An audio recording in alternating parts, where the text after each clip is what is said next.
The thoughts, opinions, and general overall shades thrown on High at 9 News are those of the individual speakers and not those of High at 9 News, its audience, or its advertisers. The statements made do not constitute medical, legal, or financial advice, and for advice tailored to your specific situation, please consult with a licensed professional.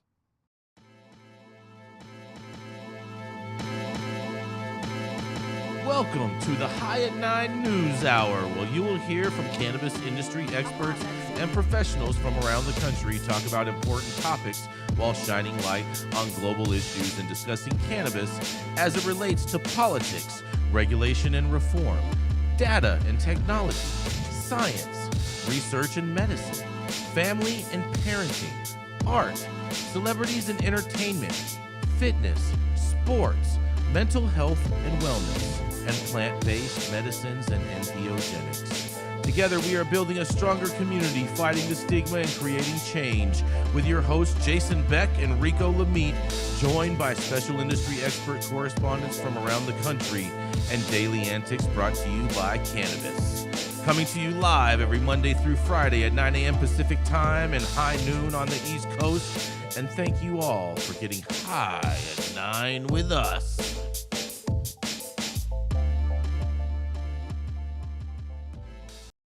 Oh, yeah. Good morning, everybody. That's right. It is Monday, and it is October 2nd. Oh, boy. And we do want to give a very, very, very warm welcome back to Rico, who is joining us back today. Rico, we missed you. We're glad you're feeling better. And good to be back, man. Yes. Good to be back, my girl. Yes, but do you know what today is, Rico? Today is National Custodial Workers Recognition Day. Shout out to the janitors, man. Yeah, exactly. National Child Health Day. National, you're going to love this, National Name Your Car Day. Okay? National. Yeah, you got to name your car, man. You name your car? Mm-hmm. I got a name for my car. It's called Giddy Up and Go. National Fried Scallops Day. National Produce Misting Day. Do you believe that produce misting has an actual day? That's just crazy to me. And this is cannabis's favorite day of the year. Can I tell you why this is cannabis's favorite day of the year? Why is that? Because today is also National Consignment Day. That's right. National Consignment Day today. Cannabis's favorite. Forget it. Yeah. Goddamn credit. Forget it. Thank you for joining us and getting high at 9 with us. It's also high noon on the East Coast. And please remember to like, share, and subscribe to us on all social media platforms. Use that fancy little QR code right there in the top-hand corner of your screen to see where you live on the internet. We're live every Monday through Friday on YouTube, Twitch, Twitter, Facebook, and Rumble. Oh, yes. But now we're going to kick it off with the dope dad himself, who has decided to make a grand entrance back from the depths of death. He has crossed beyond and is back with us once again. That's right. It is not the DMT or the spirit molecule. It is Rico Lamitte, the dope dad himself. What do you have this morning, Rico? It is great to be back, Jason, man. Thank you. I ain't 100% yet out of the woods, but definitely in a better place. And I want to thank everybody for the love that they sent out via DM, text, calls, hospital visits, and all that. I don't think I'd be back in the saddle today without all the positive love and energy sent by you guys. Appreciate that, for real. And right on cue, with my never-ending call for y'all to never stop following the money, my headline today is a doubleheader. Pushed out late Friday by Green Market Report on the legendary culture-forward magazine High Times, who did not have a great weekend. So first, the Securities and Exchange Commission, the SEC, finally officially filed a complaint against High Times CEO Adam Levin, alleging securities fraud, and immediately following the release of said complaint, it was announced a mere hours later that High Times Holding Corp would be settling said allegations with the SEC for an agreed to fine of $558,071. The company having a full month to pay to pony up on the funds, according to SEC records. The SEC complaint alleges Levin falsely represented High Times' share price to investors and engaged with a stock promoter without informing investors, selling High Times stock when it was no longer eligible to be sold. Per the report, Levin allegedly began working with William McCullough, who authored a newsletter called Palm Beach Ventures, specializing in stock picking advice.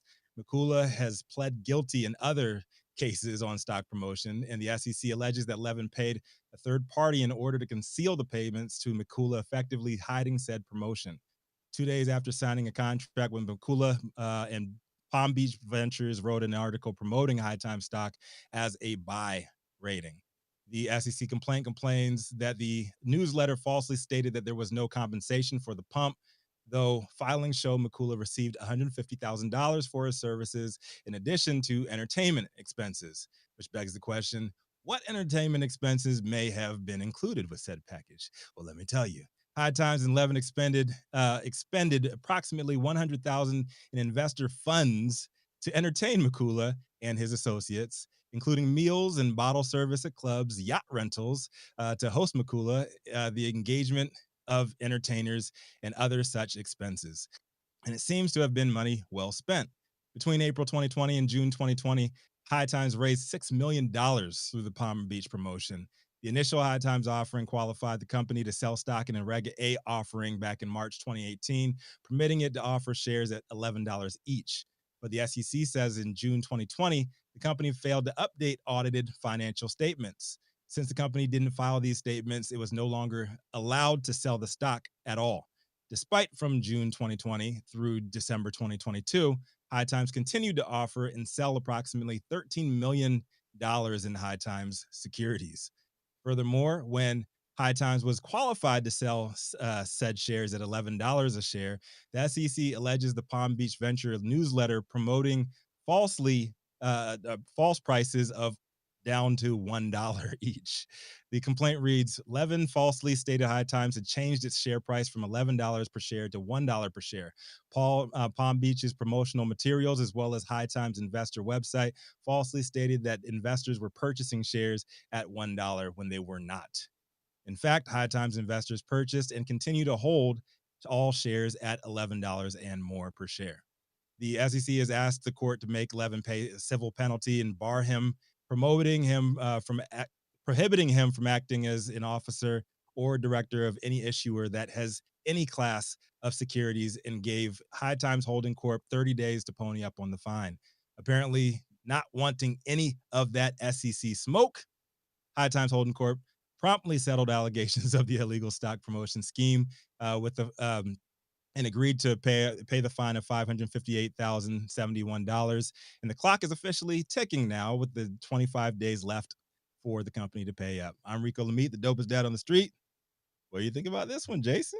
Hold on a second. You said they have 25 days to pay how much money? $558,071. Oh, they're going to default on that. You think they'll pay in stock? No, they're going to pay.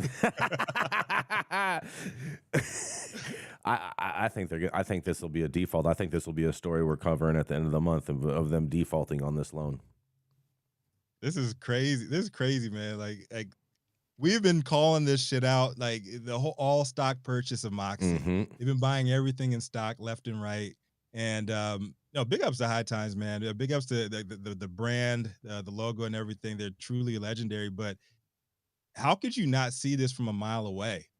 The stock was not trading, and they were still trying to pump that shit. I saw it on tickers on random websites. Buy High Time stock for $4.20. Oh yeah, they were pumping out mass emails in their newsletters and everything for people to buy it for a while.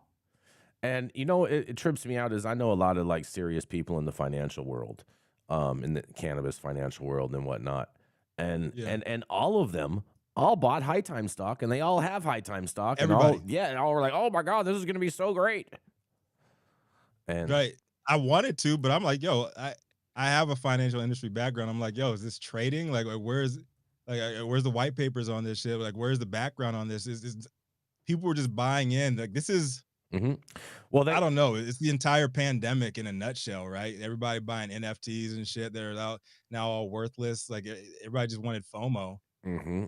I mean, they had FOMO and they wanted to go up on. You really allowed to offer stock individually like that through ads? Because when I saw that was my thought was I don't think you're allowed to actually offer stock. You have to have the proper disclosures, which they did not, and you in the audience that you are pushing those ads out to, it has to be clear that whoever's pushing those ads gets paid for doing that. And so that's why they paid this dude who has a massive following, I guess, through his Palm Beach Ventures Yep. stock picking report. Mm-hmm. They paid him 150 grand to pump this shit, and it worked. Mm-hmm. It did. Off of that alone, they made $6 mil. Mm-hmm. Palm Beach. So Ventures. you know, you guys- all these NFT pumpers, these the celebrities and everything, Taylor Swift including, the Lil Yachty, like all those folks that were like, oh, they got a slap on the wrist by the SEC. They all had to pony up like 100K plus.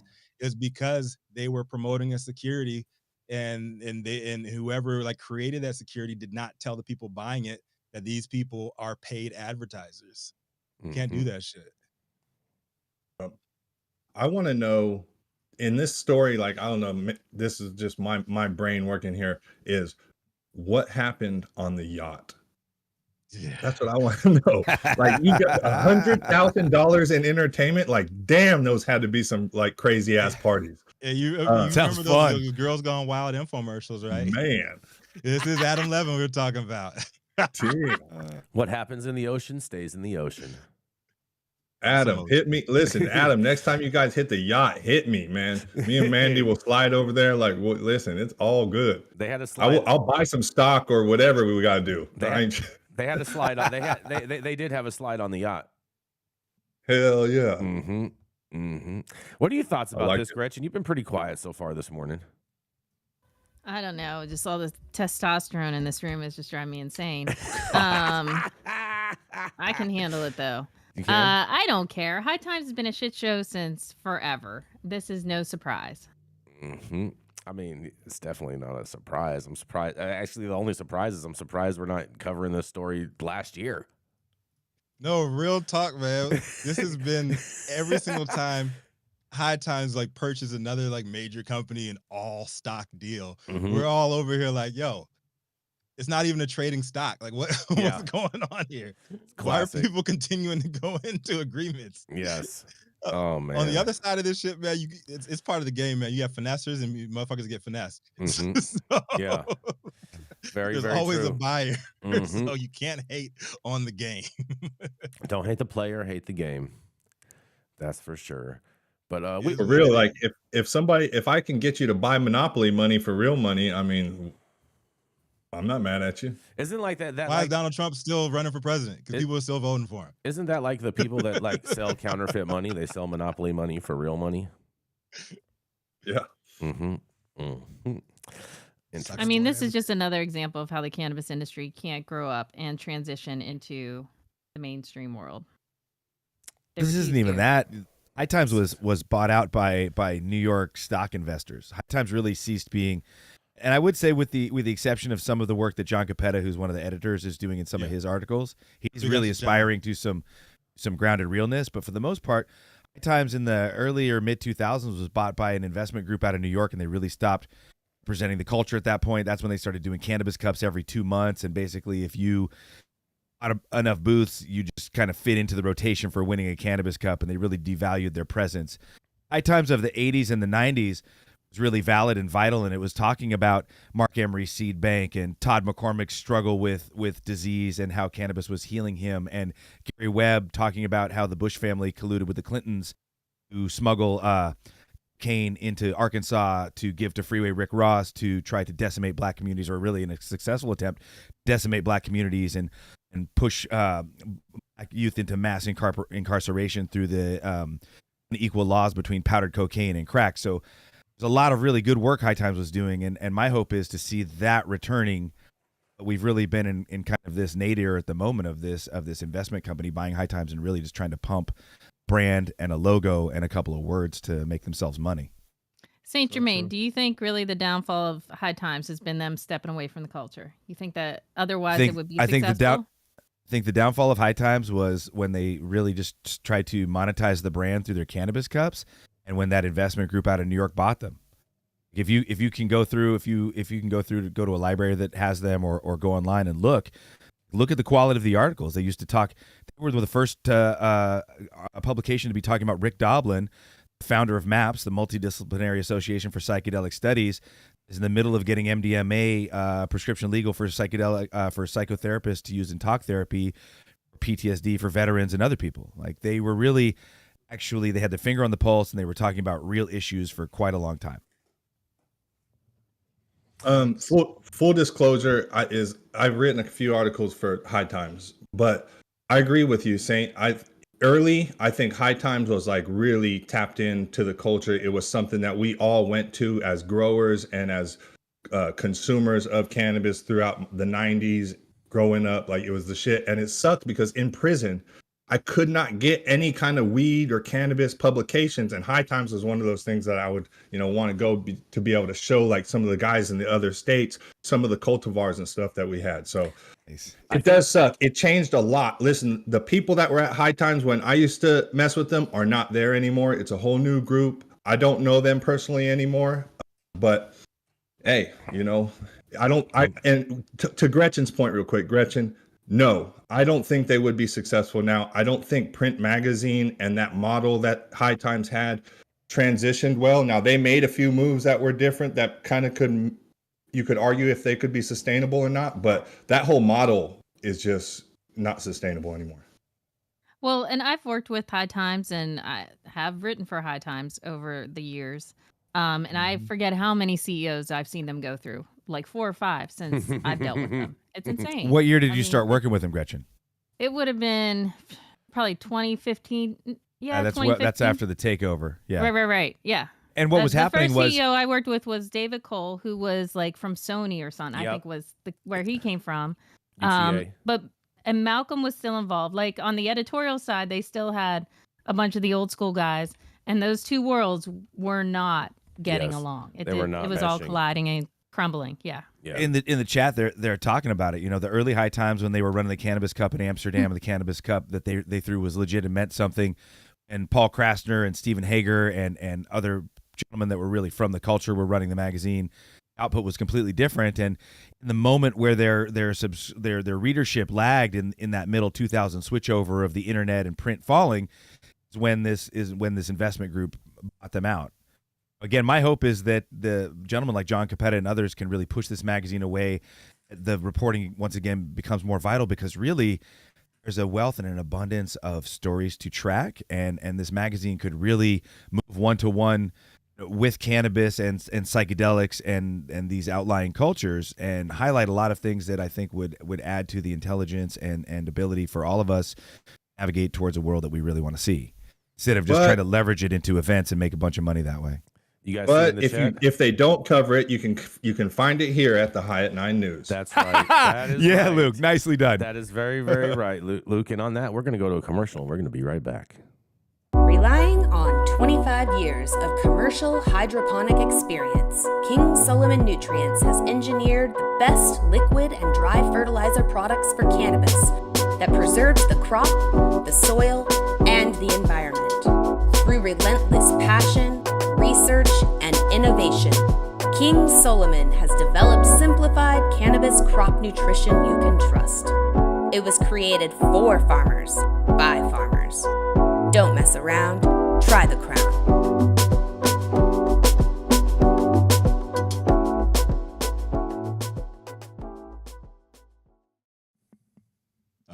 Oh, yeah, everybody. He's known for smoking on the best weed in the world and also for his unwavering support of failed American fascist regimes. Here to deliver today's next headline, my boy. alleged partner in crime, Jason Beck. You guys are so cute. Oh, man. Glad you're back, Rico. Glad you're feeling better and in good spirits. And you didn't lose your sense of humor while you were over there getting poked and prodded. So, Not a bit, not a yeah, bit. good job. But I'll tell you what, I have an interesting story. Very, very interesting story. I want to hear what you guys have to say about this because the Michigan lawmakers are seeking to let some students take medical marijuana on school grounds. Oh, boy. The Michigan Democratic lawmakers introduced legislation this week that would allow K through 12 students to take medical marijuana and CBD-infused products on school premises. The bill would change the state law that requires students receiving medical marijuana or CBD products to be checked out of school and have it administered at least 1,000 feet from the school by a parent or guardian. The legislation instead would allow for the administration of the products on school grounds, on the bus, or at school-sanctioned activities by a student school staff, guardian, or parent. Oh man, I could just imagine these kids lighting up on the bus. But nonetheless, Democratic reps Dylan Waglia of Garden City and Jaime Wilson of Yesaplanti said the legislation is expected to affect roughly 200 students who are considered pediatric medical marijuana patients and whose school days are often disrupted when they receive treatment. In a quote, the idea is essentially to make sure the kids are treated the same as everyone else with their medicine, Waglia said. And the plan was dubbed Jaden's Law after pediatric medical marijuana patient Jaden Carter, a Burton student who takes medical marijuana for Asperger's syndrome and attention deficit hyperactivity disorder. The legislation was first introduced last session by State Representative Alex D. Garza Taylor and is modeled after a similar Illinois law. The bill did not receive a hearing under the former Republican majority's last session, and in a quote, Jaden has experienced so much and learned that medical marijuana worked for him, but still struggled to receive it while attending school. Wilson said in a statement, they also said, he came from Lansing to ask us to fix it. The bills by Waglia and Wilson were referred to the House Regulatory Reform Committee. Jaden's Law will allow students to access their approved medical marijuana products while helping them maintain classroom and extracurricular success and allow students and their families to have the same dignity as everyone else, Waglia said in a statement. Several school groups contacted by the Detroit News said they were unfamiliar of the legislation, and the Michigan Association of Secondary School Principals voiced doubt about schools' ability to comply with the policy if enacted. Because marijuana is a Schedule I drug under federal law, the criminal and financial implications for schools and educators make this bill unworkable, said Wendy Zadeb, executive director for the Michigan Association of Secondary School Principals. And they say the legislation would apply to public and non-public schools, would encompass only non-smokable marijuana and would require a written treatment plan, written permission by a parent or guardian, supervision by a staff member, and proof of a student's pediatric medical marijuana card. The bills require schools to adopt reasonable guidelines for administering the products, including specifying certain staff members to supervise the process.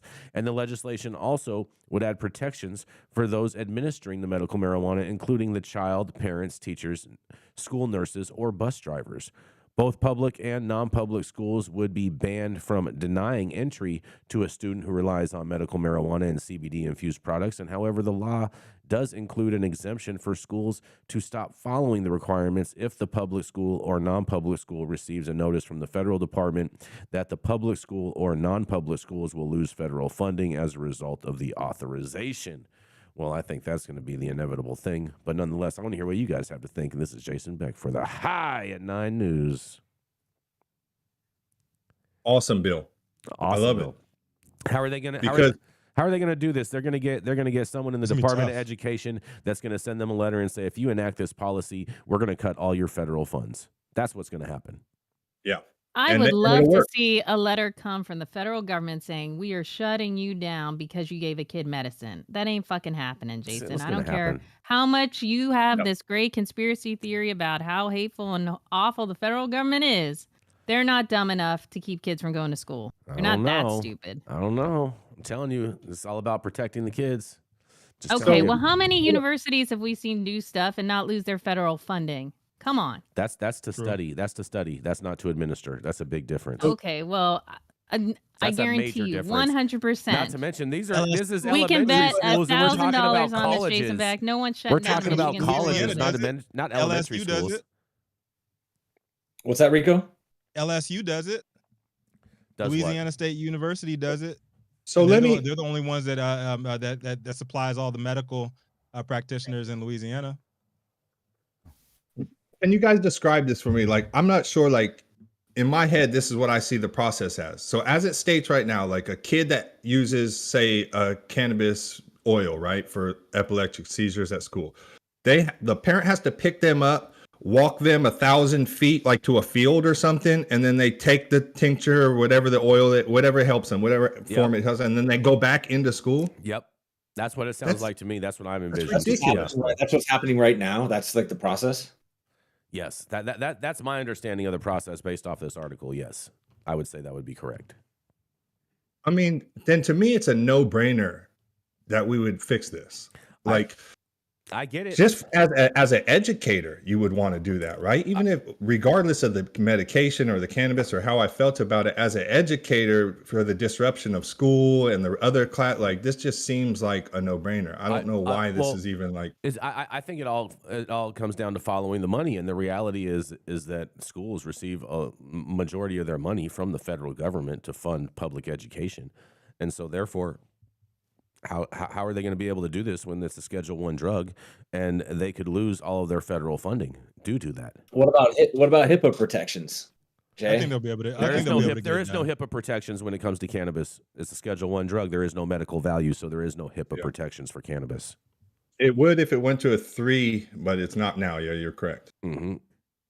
But even to get to the point of even having to say that it's cannabis, isn't there some sort of way to use HIPAA as a stop? No. I'm pretty bullish on this one. I think they're going to get it done, and I hope that they can serve as a model for other states to get it done too. Yeah, I mean, I wish them all the best with this. I think the plan is ultimately going to get shut down, but we'll see. We shall see. We shall see. And I mean, can you imagine one kid being able to have cannabis on the bus and just lighting up on the bus and just tacking out while all the kids are on their way to They're not going to let them bring That's flour. not how it's They're gonna work. not going to let them bring flour. You're rolling up J's Oh man! in the back of the bus. Like, nah, You got, bro, like- you can't hit this shit. It's medicine, bro. Yeah, I got to It's go to the medicine. nurse's office and get my pack of backwoods. I bet. It's my medicine, Exactly. bro. You can't hit this. Oh man, we're gonna keep this. We got to keep this show rolling. We're gonna roll right on into Gretchen Gailey. She's the founder of Panoptic Strategies and our very own Washington insider who loves to tell me ridiculous things over and over again, but yet time will tell. That's right, is none other than the Gretchen Gailey. Well, Jason Beck, time has told us again you owe me another $100 because guess what? The government didn't fucking shut down, like Mama Hey, said. hold on. While we're on that, didn't bet you owe me $100 because What owe you? we You? still don't have safe banking. We do not have safe banking. When and did you I said say- that you said that we would have By safe when? banking at the By when? by the end of the last recess. Boom. Send my What? Benji. All right, I would like to see that documented. I'm happy to, yeah. but no. You rewind the tape. Please rewind the tape. Wait, you said And he you goes said to the I tape. said we would. Whoa! Hold your Oh, Lil horses, Birdie Chief. told me. Mhm. Lil When Birdie did I told me say that? Big I would Birdie. like a specific date of when you said I declared safe banking would be done by. By when? For this $100, I'm gonna go back. I'm Please. gonna go back. When did these politicians go on recess? Well, they take a recess every other fucking day, Every- so I every- would not have every made a August. bet like that. Just so you know, I'll every go back every on every August episode. Just listen to every Are you episode. saying and I by will like find it. August recess? every I will August is a find recess. this and I'll Okay, put it you out there. get on that. You get on that, Rico. Yes. I will be happy to pay out because unlike Jason Beck, I pay my bets. I pay my bets Blue too. faces. Blue face. Blueface, Anyway, baby. trust me. I did not say that this shit was going to get passed by like August recess, if that's what you're going with. But go find it. Go find the tape. But I did say it will pass, and I am still standing by. Safe banking will pass. If we want to get into a little more nitty gritty, because I was looking around for another cannabis story today, and I think they all just sucked. So I'm going a bit more into what the changes are to the current Safer Banking Act is. And here is how it was amended this past week. The Treasury Secretary would be given 1 year instead of 180 days to issue updated guidance to financial institutions that work with cannabis businesses that was first released under the Obama administration in 2014. That guidance requires banks, credit unions, and depository institutions to submit suspicious activity reports if they service the cannabis industry. The bill was amended with technical changes to language on how marijuana-related transactions should not be considered proceeds from an unlawful activity. A new section was added stipulating that Director of FinCEN must testify to Congress about anti-money laundering efforts within a year of the bill being enacted. Federal home loan banks are now included under a list of financial institutions that would be protected from being penalized by federal regulators simply for working with state legal cannabis businesses. And language was also revised that relates to a required federal report on availability of access to financial services for minority-owned, veteran-owned, women-owned, tribal community-owned, and small state-sanctioned marijuana businesses. And much of the negotiations has been on Section 10 of the Safer Banking Act, which concerns preventing federal regulators from taking discriminatory enforcement action against any industry, which was language favored by Republicans. The section was amended in several respects. One key change that seems responsive to issues raised by Senator Kevin Cramer would strike a provision that would have given regulators direction to request or impose penalties for a reason determined to be valid in the discretion of the agency. The section was further revised to include businesses owned by government agents of China and Russia in a list of potential national security and illicit finance threats that may warrant suspicion by regulators. Advocates were encouraged to see that the Safer Banking Act, as introduced last week, contained a new subsection that would have required financial institutions to create rules or guidance on increasing access to banking services for rural, low, or middle income and tribal communities. That language was removed under Brown's amendment, however. Next step, Senate Chuck Schumer has pledged to bring the bill to the floor as quickly as possible. And he's committed to attaching legislation to incentivize state and local cannabis expungements and gun rights for marijuana consumers. It's become clear, however, that lawmakers intend to seek further revisions when it reaches the floor and potentially crosses over to the House. For example, Representative Blaine Lukemeyer of the House Financial Services Committee, where the bill would likely be referred upon Senate passage, told Punchbowl News that even after being amended, Section 10 still gives broad discretion to banking supervisors that could enable politically motivated discrimination. In its current state, the Safer Banking Act will not make it through the House, he said. Senator Chuck Grassley, meanwhile, sent a letter to Schumer on Thursday to express concerns about the Senate's ongoing prioritizing of legislation relaxing marijuana laws over a separate measure the GOP senator favors to permanently prohibit fentanyl analogs. Senator Tom Cotton is also stirring the pot over the cannabis banking bill, with an inflated interpretation of Schumer's floor remarks on Thursday about his plans to amend the legislation with criminal justice provisions. While Schumer has so far only discussed amending the bill to include the expungements and gun rights provisions, Cotton said the majority leader wants to add provisions letting drug traffickers out of prison. Additionally, Senator Pete Ricketts, John Cornyn, Ted Budd, and James Lankford sent a letter to Senate leadership that argued the Safer Banking Act would result in the cannabis industry producing higher potency products that would be harmful to youth and compromise the integrity of the United States banking system.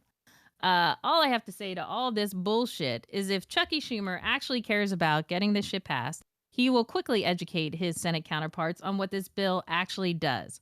All these people who are jumping up and down over potency, over legalization, all over all sorts of crap that's not even in the fucking bill. Fucking read the bill before you vote on it and vote yes on safe banking. This is Gretchen for High at 9 News. I just love how these fools have the audacity to say you're going to compromise the integrity of the American banking system. The American banking system ain't never had no fucking integrity, man. Get the fuck out. Come on, man. Bankers with integrity. What? Integrity. Integrity Farms. Why, like in all those amendments, right? It was all missing of anything substance of justice. And then those are amendments that were added to change the language, and a lot of the amendments this time were adding in tribal communities and things of that nature. Yeah. But again, the justice of cannabis is not the purview of the Senate Finance Committee. Mm-hmm. You want justice? Take it to a committee that actually deals with that shit. Exactly. No, but this is the problem. This is a banking bill. Banking. I understand. We're gonna have justice when it's just us. Hold on. All right, I hear you. But what I'm saying is this is the optics of an American justice system and American government that will allow bankers to make money off of a industry that still has people sitting in a cage for the exact same conduct does not sit well with a lot of people. Now, it would be very easy to tie in an amendment into this bill that allows people to get out of prison. Tom Cotton, let me say something to Tom Cotton real quick.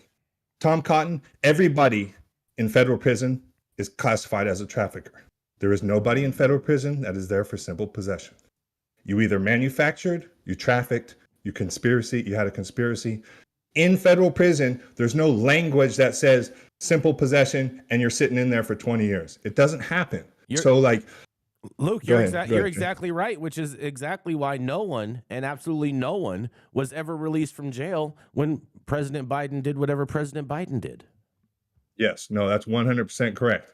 So, and I understand what you're saying, Gretchen. Listen, this is just a bill, and I support it too. Listen, I support safe banking, even without the justice provision in it, because I know there's stories of women that I know that are single moms operating a dispensary up in Oregon that have had real issues because it's all cash and she doesn't have security. She doesn't have money for that stuff. And those type of operators I really sympathize with. They need to have a banking system so that they can feel safe and feel like they're integrated into the community and the business community. But it does not sit well. I'm going on the record that says this does not sit well with me, that if we let a bunch of bankers and corporate guys make money off this and we do not let people out of prison, we're missing an opportunity, and this is not right. Period. Point blank. Luke, here is one thing to definitely bear in mind, which I think a lot of people forget when it comes to the justice argument, is that Congress does not have the purview to let people who have committed state crimes out of jail. Hence why Donald Trump is going to go to jail in Georgia and can't be pardoned for it. Anyway, I felt like throwing that in. But like you're talking about, if someone has gone to jail on a state charge, Congress can't change that. Congress can legalize. They can put forward the HOPE Act that can help with expungements and stuff on the state level, but Congress cannot let people out of jail. There's plenty of people in the feds. And so it drives me nuts when social advocates are all jumping up and down that Congress ain't doing enough to get people out of jail. It's not their job. That is state issue. You're right, Gretchen. You're absolutely right. But this is a federal law. This is federal legislation, and we're talking about federal inmates here. Now, sure. If you we can talk federal crime. Yeah, go for it. Federal, they can take care of. What happens a lot of times with most states is the federal government kind of leads the charge on this. So if the federal government steps out here and does this, a lot of these other states that rely on, oh, hey, we're just following federal law, they won't be able to do that anymore. So you'll see the domino effect happen after the federal government does this within the states as well. I hear you, but then again, like you said, these are not people who are sitting in there for simple possession. I think you're going to find it hard pressed to find a congressman or any senator to say, yes, let a drug trafficker out of jail. They're not going to do it. It's one thing. I hear you. I'm telling you the reality of the perception of people who want to appear hard on crime, tough on drugs. They are not going to say, let drug traffickers out of jail. They're not. And you're right there. And that's why I think we need more stories like mine, where I can go in front of these lawmakers and say, look, I was considered a drug trafficker and I was a legal licensed operator in California. And when they start to hear stories like this, that we have a lot of people in there that are classified as these kingpins and these traffickers, that's not the case. So I think the more that we can do that. How would you do that then? Would you ask them to set up a committee to look at individual cases? Because they're not going to do a blanket sweeping piece of legislation. This is more of a broad awakening of that. The majority of nonviolent cannabis offenders that we have in there are not El Chapos and drug kingpins and things like that. That they're most of the time these are just regular nonviolent cannabis offenders that got a significant amount of time, and we're not doing damage to the community like it sounds like when you say drug trafficker and all these other language that are really incendiary trigger terms. words. Those coded language. All those trigger words that get everyone all triggered. We got to go to a commercial. We're going to be right back. The Control Tower from Highly Educated has perfected the dab. Utilizing the concept of thin film evaporation, you can waste none of it and taste all of it. The micro texture of the SE pillar increases nucleation at elevated temperatures. And with the tower propelling at 2,600 RPMs, it's certainly the most efficient dab experience to date. The Control Tower from Highly Educated.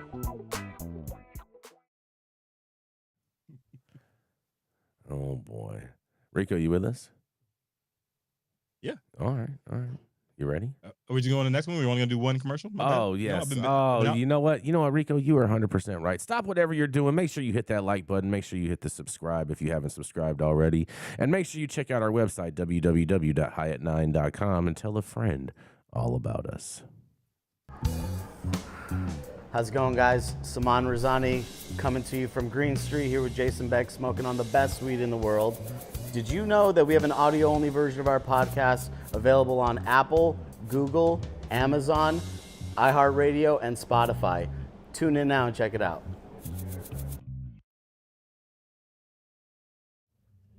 He's a fellow dope dad, former police officer, and now a security consultant at CC Security Solutions. Here to help us all improve our chances of survival. Y'all know who it is, Chris Eggers. Hello, Rico. Good to hear your voice. Good to see your face. Glad you're feeling better, my friend. My article today, actually referencing a couple different sites, but the first one will be CBS News out of Boston. The headline reads that Suspended Cannabis Control Commission (CCC) Chair Shannon O'Brien sues State Treasurer Deb Goldberg, claiming wrongful suspension. So the suspended chairs from the Cannabis Control Commission, she's suing Deb Goldberg, saying that she was wrongfully removed from her position. At the time of this article, she was removed with pay. In her lawsuit, Shannon O'Brien claims that Goldberg doesn't have the authority to suspend her, hasn't shown any justification, and also claims that there's a history within the commission of removing members by making up allegations just to get them out of there, essentially. O'Brien was suspended 2 weeks ago for what was described only as, quote, several serious allegations made about the chair's behavior. But then I dug a little bit further, found some more articles, and this one is going to be referenced out of Biz Daily. That headline reads, Massachusetts marijuana chair sues as allegations emerge. Looked for more details about this suspension and what led to it, but didn't find any. However, according to this article, there was a report that was done, paid for by the commission, done by an independent third-party law firm. The report came back, and the answer, according to the article, was the only path forward was to suspend this person with pay according to their hiring guidelines. There's no other information at all. And so I'm going to quote this article here. It says, according to the CCC's employee handbook, suspension with pay is the only allowable remedy at this point, as the findings are being reviewed and action is being considered. And again, O'Brien was suspended on September 14th for undisclosed reasons and a length of time that is, I guess, to be determined.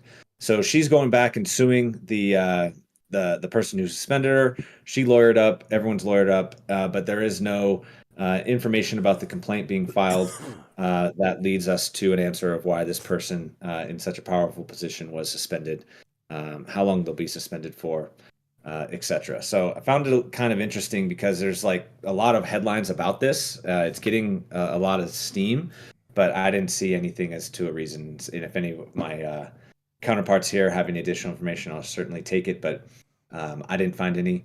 And that's my article today, and happy Monday to everybody. Oh, thank you. Chris, what was she the chair of? The Cannabis Control Commission. Oh, in Massachusetts. Yeah, like the whole fucking state. Mm-hmm. Yep. And so they hired a law firm to investigate. This is big. Yeah, they hired a law firm to investigate, quote, several serious allegations made by a commissioner and other agency staffers, but that's it. That's all the information that's out there.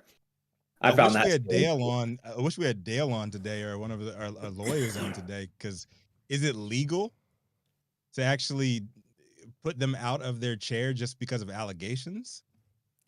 Well, I mean, they will ask people to step aside because they feel that so much attention in regards to certain cases could stop them from doing their job or serving the public will or whatnot. So I have seen that happen in different instances.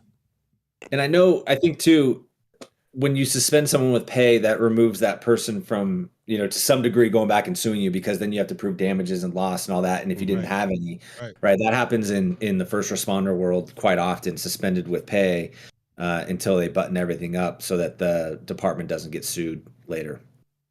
Yeah, I was just going to say the same thing. Is usually, especially while an investigation is happening, so they'll just put them off, take leave with pay, and then it's completely legal, especially if that's what they signed in their work agreement. Yeah.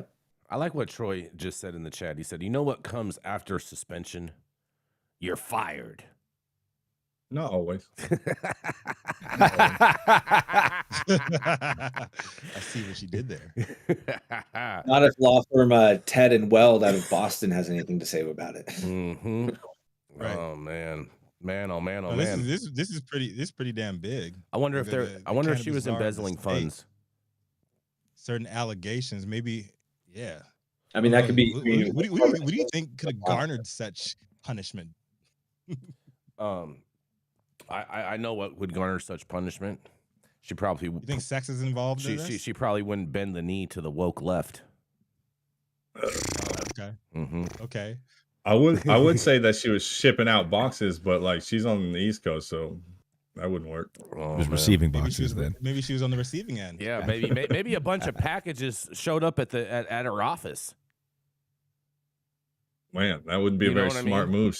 I wouldn't have her at the head of anything if she did that. She'd been like, "Hey, these are all samples for testing. Oh, Yeah. okay. It's Good all old Go home and Germain. test these. yeah, it's all Testing the turkey bags. it's all Little THCA. sample We clause ordered this works off every time. online. Oh It's man, THCA. oh, man. Yeah, I want to know more. I want to know what these Yeah. allegations really are. Purple hemp. Yeah, I want to know what these allegations Yes. are. But Well, I think the whole point of the story is that O'Brien wants to know what the allegations are too. I mean, it Yeah, doesn't I seem think as if there's Yeah. much out there on what is what. They need And to put I it out frankly don't there. understand how she doesn't know who her boss is. I thought If she the was the treasurer boss. can't, I would. No, I'm saying she's saying that the wrongful state treasurer termination. doesn't have the rights to suspend her. I would assume her boss would be the governor. Mhm. So I kind of agree with her on what's going on. I do too. It seems very saw- odd. Yeah, I wonder with her. I wonder if she just said, "You know what? Screw what they're talking about. You're not the governor. I'm still going to show up to work today." Or you think she's just going to take the day off? Well, She's but getting paid out of I'm work. guessing the state treasurer has the power to turn off her paycheck is part of the issue. So she could just show up and not get paid. Yeah, but I then think that's not the then brightest plan, but then she'd have a labor claim against the state. Show me she's who gonna have a lot controls of the claims money, against the state. and I Maybe. Turn care her not badge who off. makes the laws. She can turn her badge off. She ain't gonna be able to get in the building. They're gonna turn her fob off. Oh man, oh man, oh man, oh man. We're gonna keep this thing rolling. We're gonna roll right in to Mr. Luke Scarmazzo, who at one point in time did some time for a cannabis crime. But fortunately enough, he's fresh out and celebrating over 100 days on the streets. That's right. It is none other than the Luke Scarmazzo. Yeah, it's actually a couple hundred days, but it feels like couple hundred. it feels like a couple weeks for real. I still wake up in the morning and I'm like, thank God I'm not in the cell anymore. It was Yeah, a terrible time. right. One that we had to get through to get here, though, Mhm. ladies and gentlemen. Yes. So I know everybody feels like it's Wednesday, but it's still only Monday. But your outlaw correspondent for High at 9 News is here once again with some of our prohibition stories. And this one is right here in our own backyard. The headline reads, CHP, 3 Santa Rosa men arrested after 50 pounds of illegal pot found in their vehicle. I really despise the word pot, but we'll get to that later. The men were initially pulled over after swerving over a solid white line on the roadway near Ukiah. 3 Santa Rosa men were arrested last week near Ukiah after authorities found about 50 pounds of illegal weed in their vehicle. The California Highway Patrol pulled over the blue H2 Hummer at about 11 p.m. Word to the wise, if you're driving up to Mendocino, do not drive in a brand new blue H2 Hummer. That usually makes you stick out a little bit, but we'll keep going. After seeing them swerve over a white line on the Highway 101 just north of State Street, the California Highway Patrol pulled them over. An officer spokesman later identified the men as Armenta, who showed signs of intoxication. Authorities searched the SUV and found cannabis without the required licensing or paperwork. Armenta and the 2 passengers, Jorge Lozano Castillas and Anthony Escudo Martinez, were arrested. The 3 men were booked into Mendocino County Jail on suspicion of transporting and having marijuana to sell without a license and conspiracy. Armenta was also suspected of driving under the influence. three were no longer in police custody as of Sunday afternoon. Listen, I've drove that 101. I know a lot of the people back in the day, us trappers that used to have to go up there and cop the packs. It's one way in, it's one way out. During this time of year right now, like October to like December, it is probably one of the most heavy, it used to be. I don't know now because everything's different now since I've been out, but it used to be one of the most heavily policed highways in the country. I mean, you would literally drive down there and you would see people pulled over with highway patrol all the time driving back down. So, you know, I didn't know this would still happen. I don't know like when the last time the Mendocino County Jail actually booked somebody in there for weed. That'd be an interesting fact to know. But listen, look, it's still happening. It is still happening. People are still going to jail. You still have to bail out. I know they weren't there by Sunday. It was probably a light bail, but this is still, now they're justice impacted. Now they got to go deal with all this stuff, fines and classes or whatever it is that Ukiah is going to make them do. Interesting to hear what the rest of the guys and gal has to say about this. Prohibition 101, still here in California, in the Emerald Triangle. So Luke, I'm guessing that Mendocino County doesn't have a no bail policy. Apparently not. Not. Definitely said that they were booked and that they got out. It doesn't say what the amount of bail was. I mean, it couldn't have been a lot. No, I mean, even if it was it was illegal and unlicensed, I have that being like, you know, some type of monetary fine and infraction, but I don't see their bill being over 50,000. So that means that it would cost them $5,000 to bail out. I don't see it being over that. Yeah, I'm surprised that they would book them on like such minor infractions or misdemeanors. They might have, I guess maybe because the intoxication issue maybe made them feel like they had to do something. I don't know. What was the date? Did it say the date they were arrested? It did not, but it said they were out of jail by Sunday, so I would assume over the weekend.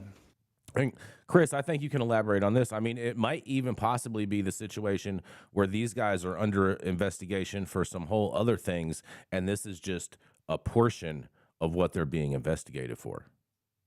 That's possible. The first thing I'd want to add is that, so likely how they got into the car was search incident to arrest or an inventory search of the vehicle. Are we all familiar with that? I can give a 10-second on that. Please, Chris. So anytime a vehicle is taken into police custody, whether it's towed because it's illegally parked, or in this case, likely in this case, I don't have the police report, but likely in this case, as a result of a DUI arrest, that car is impounded, there's an inventory search. And what law enforcement says the reason is to make sure that, you know, all of your things are accounted for. So, you know, there's no, nothing goes missing. You know, but it is a tool that law enforcement will use to get inside a car and search a vehicle. And that's likely how they found it. Or Jay, to your point, I agree. They could have been, you know, being investigated for something else or something similar. And this was, you know, a pretext stop. Yeah. I mean, so on Mendocino County website, they have the arrest log, and I mean, Jay, I think you'd find it interesting to pull it up. But they were booked on one of the folks was booked for transport over. It kind of cuts off, but transportation. It doesn't say anything about bail, so there's like limited info. But if you go to other people who are arrested, there's like the bail amount, how long they were in, when did they bail out, et cetera, et cetera. So not really sure. Question then, Chris, because I have seen this happen to other people. Doesn't it generally mean that if they don't have all of that information in there, they could possibly be cooperating with law enforcement, and that's why that information's not in there? It's one of many reasons. Also, you have to understand these are municipal employees, and I was one entering the data, right? And there's just like mistakes made too. So you're not wrong to think that could be a reason, but there could be a ton of reasons. And then the last point I would like to make just in California is field sobriety tests are roadside, are voluntary. They are not mandatory. The deal you make with the DMV when you get your license is this: when you're arrested and they have to arrest you, you shall submit to a chemical test. That's blood, breath, or urine, typically not urine, so it's blood or breath. But the breathalyzer test, the PAS machine on the side of the road, that is voluntary. That is not required. The deal you make is with the DMV when you get your license, that once the handcuffs are on and you've been arrested for driving impaired or DUI, then you shall submit to a chemical test. And if you don't, the DMV, not the cops, will take away your license for up to a year. What if But you declare yourself a tests are sovereign? Have you ever been approached by somebody who declared themselves a sovereign citizen?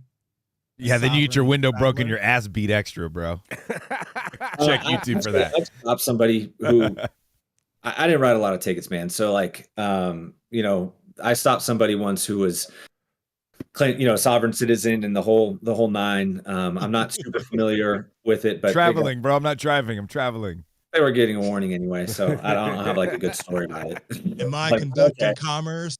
I love watching videos of those dudes just getting their windows broken and the shit beat out of them. It's like, bro, here's the deal. All courts are a legal fiction. They're an abstraction. However, they're an abstraction backed up by thousands of people with polyester suits and guns Yes. will fuck your shit up aggressively. Yes. It might not be real. It don't really matter when it comes right down to it. And I just It want looks- to add, it looks too, cool. It looks cool on YouTube, though. oh, yeah, these dudes are guilty of violating one of the first laws of the game. Only break one law at a time, you guys. Yeah. You're Damn. running around with packs. Don't speed. Don't drink. Don't be smoking weed in the car. Right. Take one Don't- law at a time, as one of my favorite mentors told me. I'm sure Yes. anybody in the game for a minute knows that rule. That's true. If you break the law, don't break the law. I know Jay said that this could be like them cooperating, Chris, but Chris, could these guys have been like CIA black ops that are bringing the 50 pounds down to the UCC guys to There you fund go. them for arms, possibly? There you go. It could, Luke. There you go. Don't There's another. encourage them. Don't encourage I mean, it could. Anything's possible. Don't even The world's give a me crazy started. place. Yeah, I like Jay's questions always lead to like the if it was the case, that would be a topic, right? But Yep. I don't know. It could just be. It just says bond number, no data. That's all it says in here. Yeah, it sounds suspect to me. Very suspect. And they're gone already. They Mhm. went and disappeared them. Exactly. They already released them. Exactly. Is there a receipt right. for what they paid in bond? I'm looking. Mm-hmm. No. Could have got a award. High time stock. And on that note, he is a immortal cannabis wizard with a Stanford PhD in tripping balls, co-host of the podcast What's Good, here to bless us with the final story of the day, Mr. Mathieu St. Germain. Awesome. Thanks, all. Go. I'm really glad you're back. Here we go. I've got one from the side post, and it is a concern. This isn't a final word, so take it with a grain of salt and continue to look. But I think this is really important, and it points to, as I've always said, the need for macro dosing over microdosing. A study was done recently that raises concerns about the potential link between chronic microdosing of psychedelics, which means daily for months, and valvular heart disease. In recent years, the trend of microdosing psychedelics has gained popularity, with enthusiasts touting a wide range of potential benefits, from enhanced creativity to improved mood and focus. However, a recent scientific review published in the Journal of Psychopharmacology raised some concerns about the potential health risks associated with long-term microdosing of psychedelics. In particular, researchers are expressing the worry about possible connection between certain psychedelics and a heart condition known as valvular heart disease, VHD. Microdosing involves taking small, subperceptual doses of psychedelic substances like LSD, psilocybin, mescaline, DMT, the list goes on, which will avoid the intense psychedelic effects and the perceptual effects a lot of people feel has a lot of benefits. Valvular heart disease is a condition that affects the heart valves, which play a crucial role in maintaining proper blood flow and pressure through the heart. VHD can range from mild to severe and may lead to symptoms such as chest pain, shortness of breath, and fatigue. In severe cases, VHD can result in heart failure, requiring surgical intervention to repair or replace damaged heart valves. Concern raised by scientists stems from the interaction between these microdose psychedelics and the specific receptor in the body known as the 5-HT2B receptor. Remember, we were talking about the 5-HT2A receptor in the brain and how psychedelics interact with that to help, right? So the 5-HT2B is present in the heart and in the valves, and what they're worried about is when this receptor is persistently activated, has been linked to the development of VHD. Review examined 4 commonly used psychedelics, namely LSD, psilocin, which is what psilocybin turns into in your body, mescaline and DMT, along with MDMA. All of these substances interact with the 5-HT2B receptor.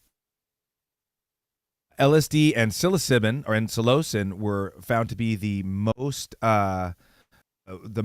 dangerous because of their large interaction with the 5-HT2B receptor.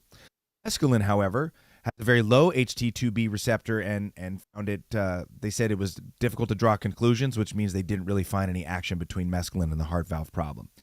MT also exhibited a minimal safety margin, but its extremely short half-life, I think, reduces the risk compared to these other substances. MDMA had the highest demonstrated risk among the compound studies because it is such a potent HT2B agonist. It has minimal safety margins for reported microdoses. Furthermore, cases of VHD have been observed in long-term users of full doses of MDMA, confirming its risk. With the exception of MDMA, no studies have been conducted with the specific aim of investigating this potential health risk in a thorough and scientifically valid manner, the research. Therefore, while there may be general safety concerns about these substances, currently there is a lack of concrete scientific evidence to confirm or refute the existence of a direct link between chronic use of these psychedelics and valvular heart disease. We're going to have to wait for more of these studies to come out before we know the exact direction this thing is going to take. What I'd like to highlight about microdosing versus macrodosing and kind of life in general is that macrodosing is far more effective for human beings in changing their patterns, repatterning themselves, and positive growth if it's used with integration and daily work. I think that the people who are doing microdoses, they're getting some help. A lot of times it helps them get off cigarettes or alcohol, and I think that's a good thing.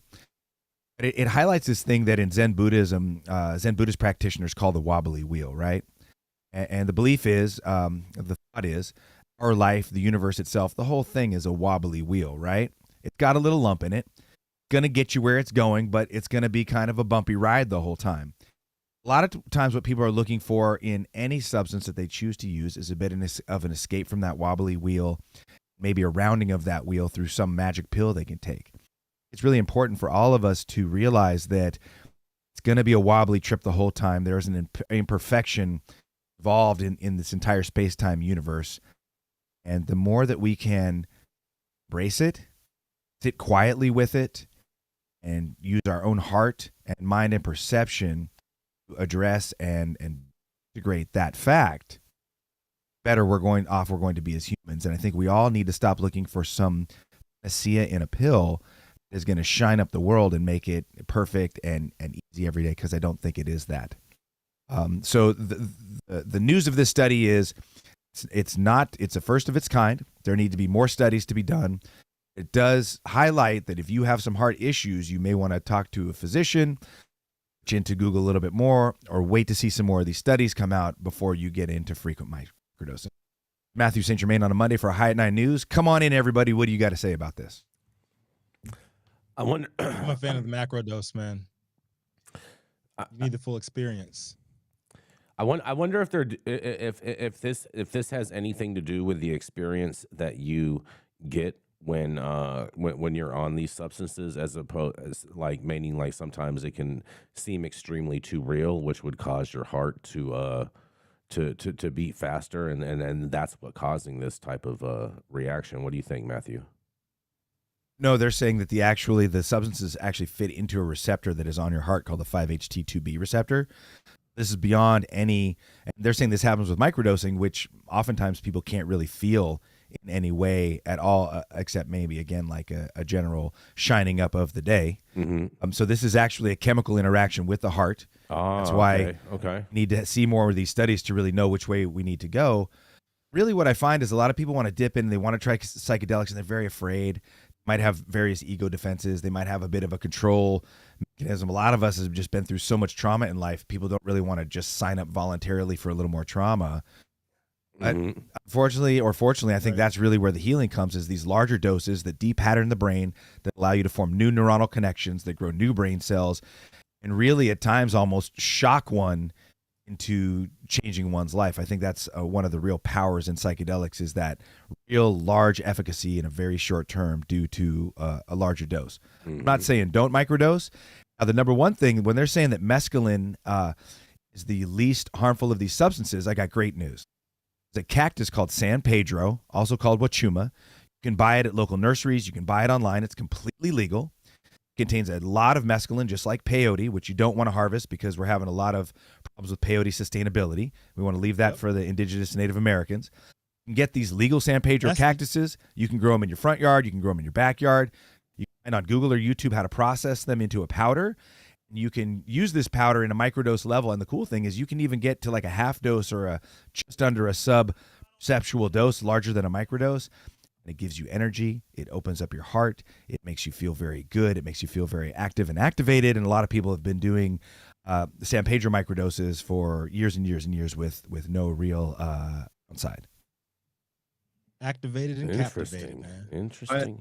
I agree with you, Saint, 100%. I'd be remiss though if I didn't say that I don't know if macro dosing is for everybody. And I say, let me give you a little background on that. So back before microdosing and LSD and mushrooms were cool back in the day, there was people like us that used to take them, right? We used to do all kinds of pink suns and flying pyramids and you know what I mean? But so so I had a lot of experience in my peer group seeing it, like, you know, we dose with like 10 or 12 people. Well, there was sometimes like, you know, and we're not microdosing. There would be times, every time really, that a few people in that group, it was too much for, and they couldn't handle it. It was really bad. And in certain instances, it can be damaging. So just, it absolutely is effective.